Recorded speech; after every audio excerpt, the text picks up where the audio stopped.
My friend, if you are a part of this thing that we're doing right now, whatever you want to call this, and you have been following me, and you've been listening to what I've had to say about Candace Owens and about a number of people today who are making their way and making their name in this particular world of digital platforming, you're going to find a couple of things.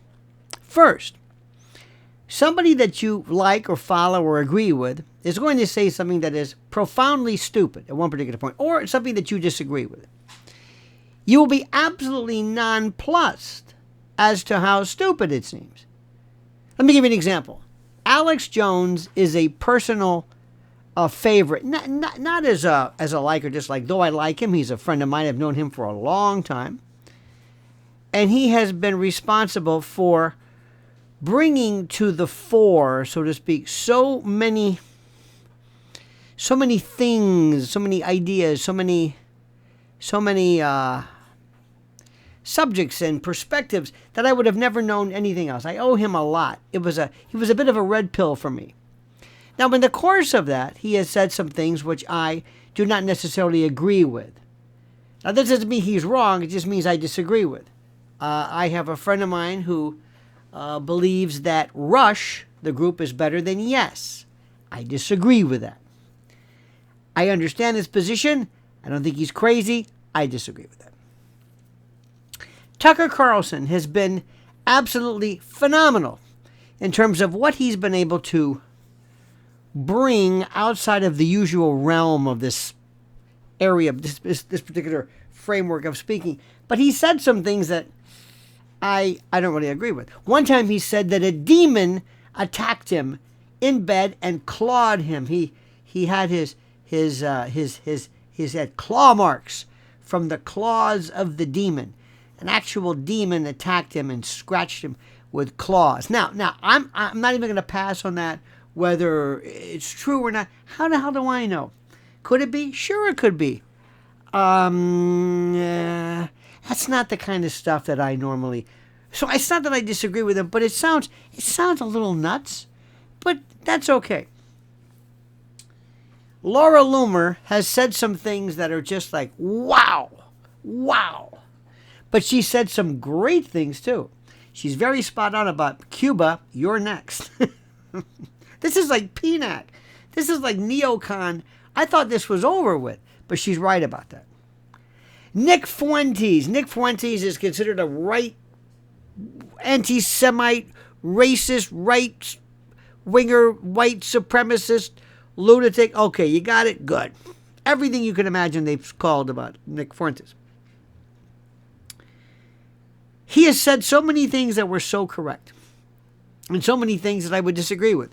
Disagree with his tenor, disagree with what he has said. He's still a young man who I think loves being a ball breaker. He loves it. He loves shocking the hell out of people. Okay, that's his thing. Do I like that? Not necessarily. It's not my thing. But that's the way it is with him. What am I supposed to do? Well, okay. And then we have Candace Owens. Candace Owens has been so spot on, it's not even funny. Spot on regarding Charlie Kirk, Erica Kirk, TPUSA, FBI. She's the only one who's even interested in trying to solve who actually murdered him. Okay. She said today, or said recently, something to the effect of, and I'm paraphrasing poorly, but perhaps, something to the effect of, here we go, this liberation, quote unquote, looks like that of Iraq and Afghanistan and Libya. And this is something that the Zionists love, because Zionists love to steal land and steal oil, or something like that. She went from that to, this is what Zionists like. Zionists love this. Zionists. Okay, you got it? You got where we are with that? It's like, Candace, how did you make that jump? You're entitled to say that. But let me stop right there.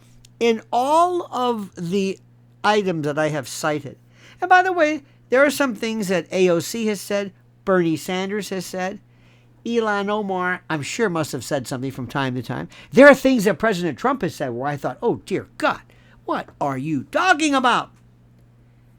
But I would not in any way have him replaced by any of these Democratic lunatics.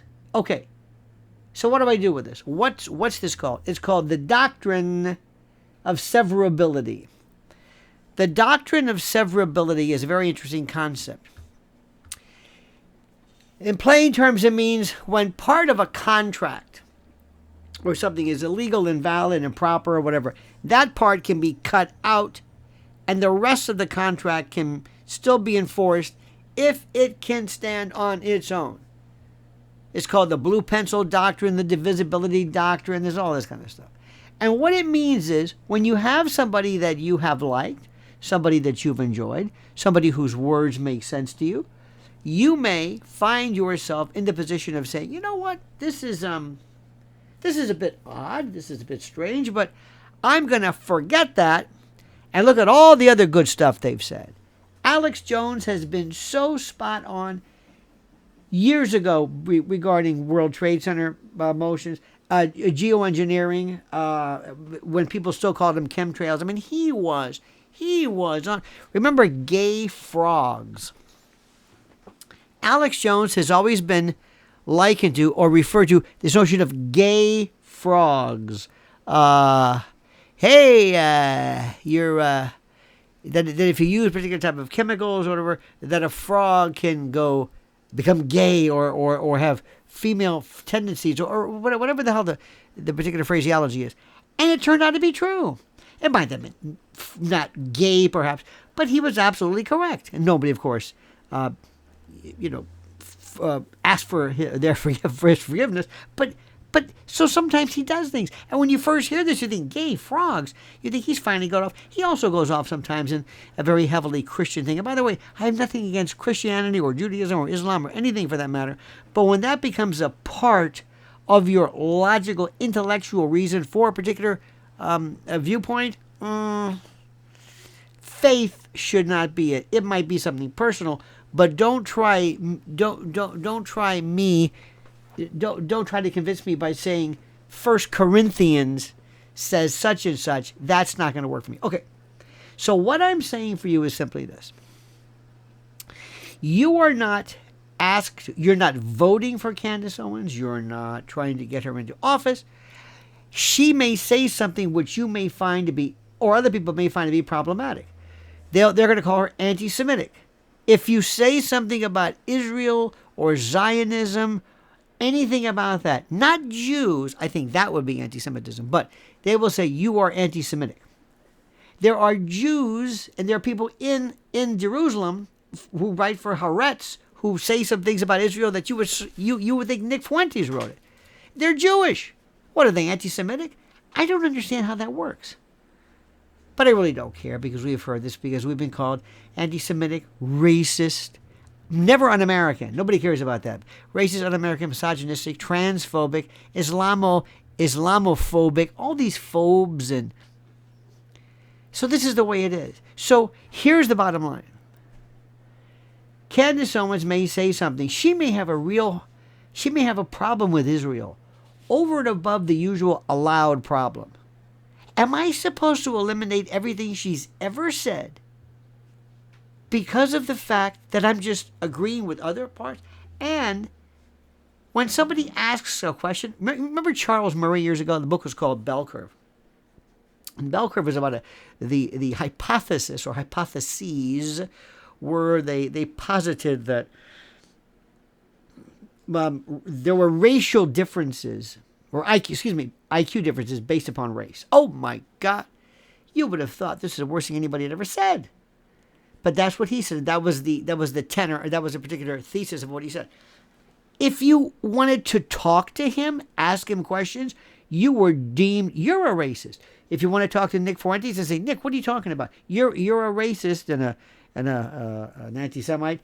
I've been through this. I've been doing this since 1988. Officially, paid, that is 1988. I've heard this so many times. It's the same. We have conspiracy theorists is kind of sort of a new one. Well, that's another one I forgot to tell you. So what I'm simply telling you is this.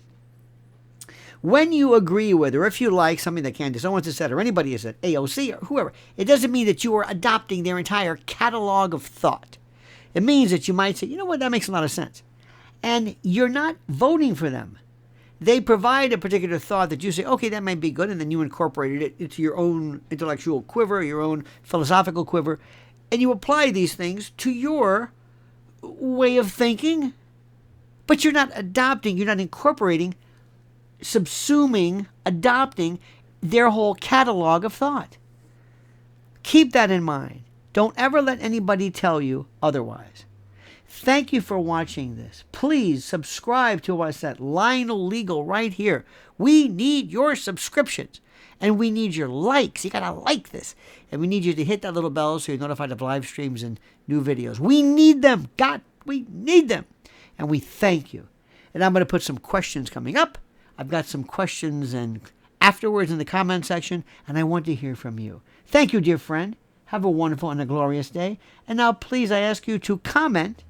What was that? Comment as you see fit.